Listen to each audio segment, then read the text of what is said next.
début du règne de Louis XIV, la marine française, elle est presque réduite à néant. Et en 1661, on peut dire que, globalement, les quelques unités qui restent encore à flot sont dépourvues d'équipage, n'ont pas eu d'entretien. Donc il faut tout reprendre à zéro. On cherche un nouveau site pour créer de toutes pièces un port de guerre. En 1666, c'est le site de Rochefort qui est choisi pour abriter ce nouvel arsenal militaire. Son implantation dans une boucle de l'estuaire de la Charente, à une vingtaine de kilomètres à l'intérieur des terres, offre de précieux avantages. Éloigné de la côte, l'arsenal pourra se maintenir à l'abri des bombardements anglais. Et l'estuaire qui y mène est parfaitement navigable, y compris pour les gros navires. Enfin, la profonde rade située à son embouchure permettra d'accueillir les escadres au mouillage. Profitant de cette position presque idéale, un gigantesque complexe militaro-industriel voit le jour à Rochefort. L'arsenal, à la fois lieu de vie et de travail, est construit sur la rive droite de la Charente. Au sud, le chantier naval proprement dit, avec les menuiseries, les forges ou encore les ateliers de peinture. Et de l'autre côté du chenal, un vaste espace de stockage et d'habitation appelé le Parc, au bout duquel est installé le plus prestigieux des bâtiments de l'arsenal, la Corderie Royale, lieu de fabrication de tous les cordages des navires. La Corderie, c'est un bâtiment en effet exceptionnel par ses dimensions. Pourquoi? Parce que l'unité de mesure des cordages dans la marine, c'est l'encablure. Une encablure de cordage, c'est grosso modo 200 mètres. Pour avoir 200 mètres de cordage, il faut 300 mètres de matériaux primaires. Parce que quand on torsade les fils, on va perdre un tiers. Donc, le corps de logis principal qu'on a derrière moi, hors bâtiment de stockage aux extrémités, fait 300 mètres. Le problème, c'est qu'on est ici dans un marais. En fait, nous sommes ici sur à peu près 40 mètres de vase molle. La croûte est relativement solide en superficie, mais plus on s'enfonce, plus la terre se liquéfie. Donc, Blondel, l'architecte, il décide de construire un véritable radeau de chêne qui va flotter dans la vase. C'est-à-dire qu'on a 1400 mètres cubes de chêne à 60 cm en profondeur, et les ouvriers vont monter les murs sur les deux grands côtés du bâtiment au même rythme, de manière à ce que le radeau ne chavire pas. Et finalement, la Corderie, c'est le premier bateau construit dans l'arsenal, en pierre, mais c'est un bateau. Pour Louis XIV, se doter d'une grande flotte militaire est devenu une urgence absolue. Au XVIIe siècle, l'arsenal tourne à plein régime. Et donc, on va avoir à Rochefort un chantier absolument phénoménal, avec, lorsqu'on est en période de guerre, des rythmes de sortie de vaisseaux de guerre et de frégates qui peuvent aller à une sortie tous les 8 mois, par exemple, ce qui est considérable. L'importance stratégique de Rochefort en fait une cible de choix pour les ennemis du royaume. Sa défense devient alors essentielle. Car une fois achevée, les plus gros navires doivent sortir à vide de l'estuaire et stationner dans une zone aux eaux plus profondes afin d'embarquer leur équipement et leur artillerie. De la même manière, les bateaux de retour à Rochefort, alourdis par leur cargaison, ne peuvent pas tous naviguer sur la Charente.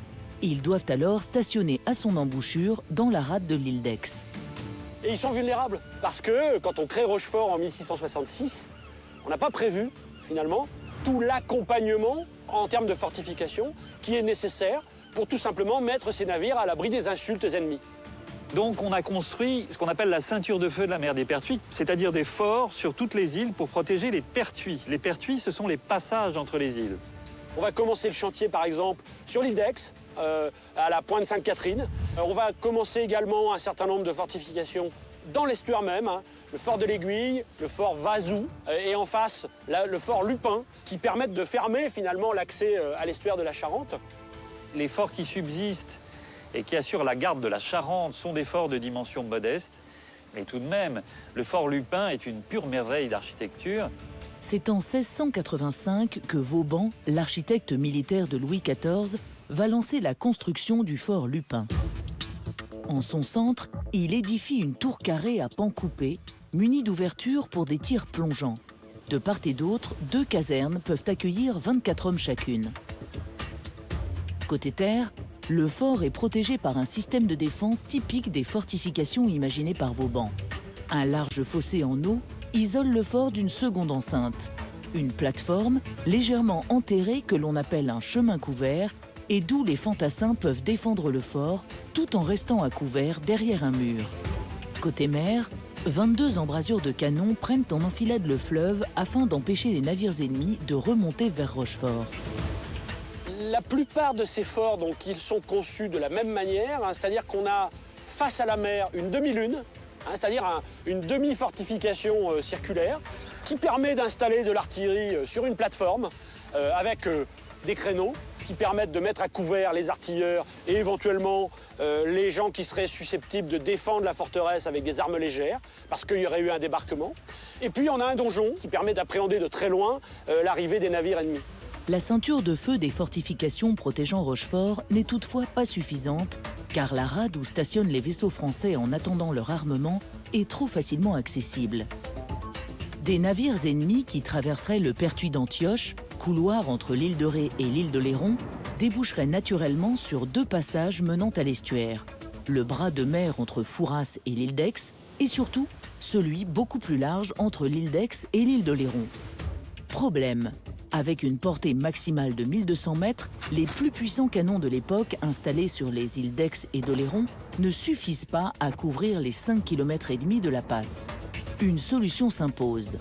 Ériger un fort entre les 2 îles pour combler ce trou béant et réduire les distances de tir nécessaires à le protéger.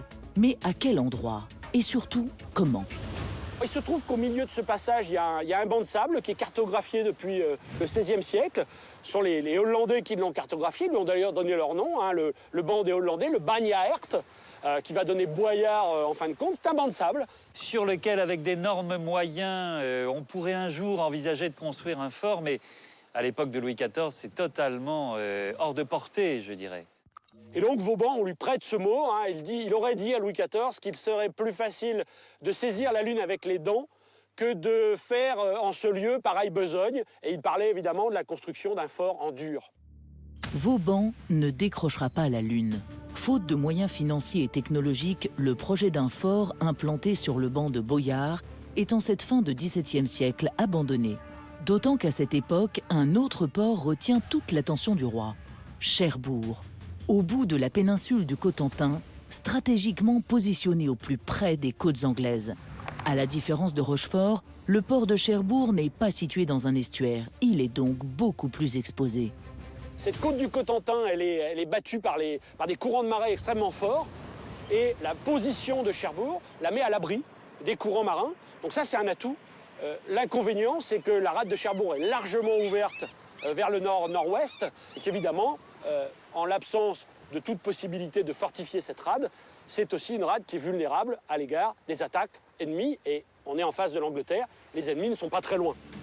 Les navires qui y trouveraient refuge ne pourraient être protégés durablement en cas d'attaque venant du large. Vauban reprend son bâton de pèlerin. Il envisage de fortifier la ville de Cherbourg et d'y creuser un avant-port et un bassin. Mais alors que les travaux n'ont débuté que depuis 2 ans, Louvois, ministre de la guerre de Louis XIV, craint que ces aménagements ne servent un jour aux Anglais. En 1688, Louvois, de peur qu'il y ait une descente des Anglais et que Cherbourg devienne imprenable, fait raser totalement toute la place, y compris les constructions que Vauban avait déjà entreprises. Erreur fatale. Le 30 mai 1692, lors d'une bataille d'envergure, le navire amiral français, le Soleil Royal, et 2 autres vaisseaux sont coulés en rade de Cherbourg, où ils s'étaient réfugiés pour fuir une escadre anglo-hollandaise. Pire encore, 12 autres navires de la flotte française subissent le même sort au large de la Hougue. Tous les vaisseaux français ont été pris au piège. Sans soutien de l'artillerie côtière, ils ont été incendiés et coulés en quelques heures. Le Soleil Royal, qui est le vaisseau amiral, qui va être mis à sac par des brûlots et sous les bombardements des Anglais. Ça a ému énormément la population et ça a montré la faiblesse, en fin de compte, du port et de sa capacité à repousser l'ennemi vers l'extérieur. En réponse à ce désastre, de nouvelles forteresses sont édifiées à quelques encablures dans le secteur de la Hougue. Mais pour fortifier Cherbourg, les moyens manquent. La France est en guerre depuis 4 ans et les caisses du royaume sont vides.